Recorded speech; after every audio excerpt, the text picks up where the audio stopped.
Hi ಎಲ್ರಿಗೂ ನಮಸ್ಕಾರ. ಕನ್ನಡದ ಪ್ರತಿಭೆಯೊಂದು ಮಾಲಿವುಡ್ನಲ್ಲಿ ಅಬ್ಬರಿಸುತ್ತಿದೆ.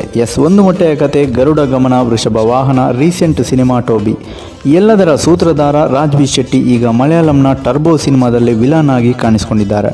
ಪುಲಿಮುರುಗನ್ ಖ್ಯಾತಿಯ ವೈಶಾಖ್ ಆಕ್ಷನ್ ಕಟ್ಟೆಯಲ್ಲಿರುವಂತಹ ಮಮ್ಮೂಟಿ ಲೀಡ್ನಲ್ಲಿ ನಟಿಸಿರುವ ಟರ್ಬೋ ಸಿನಿಮಾದ ಟ್ರೈಲರ್ ರಿಲೀಸ್ ಆಗಿ ಸಿಕ್ಕಾಪಟ್ಟೆ ಸದ್ದು ಮಾಡ್ತಿದೆ. ಅದರಲ್ಲೂ ರಾಜ್ಬಿ ಶೆಟ್ಟಿಯ ಎಂಟ್ರಿ ಅಂತೂ ಜಬರ್ದಸ್ತ್ ಆಗಿದೆ. ವೆಟ್ರಿವೇಲ್ ಷಣ್ಮುಗಂ ಎನ್ನುವ ಖಡಕ್ ಪಾತ್ರದಲ್ಲಿ ಮಮ್ಮೂಟಿಗೆ ಟಕ್ಕರ್ ಕೊಡುವಂತಿದೆ ಶೆಟ್ರ ಆರ್ಭಟ. ಟ್ರೈಲರ್ ನೋಡಿ ಕನ್ನಡದ ಜನ ಫಿದಾಗಿದ್ದಾರೆ. ವಿಭಿನ್ನ ಪಾತ್ರಗಳಿಗೆ ಹೆಚ್ಚು ಒತ್ತು ಕೊಡುತ್ತಾ ತನ್ನ ಪ್ರತಿಭೆಯನ್ನ ಇಡೀ ಜಗತ್ತಿಗೆ ತೋರಿಸುವ ಪ್ರಯತ್ನದಲ್ಲಿದ್ದಾರೆ ನಮ್ಮ ಕನ್ನಡದ ನಟ ರಾಜ್ಬಿ ಶೆಟ್ಟಿ ಅವರು.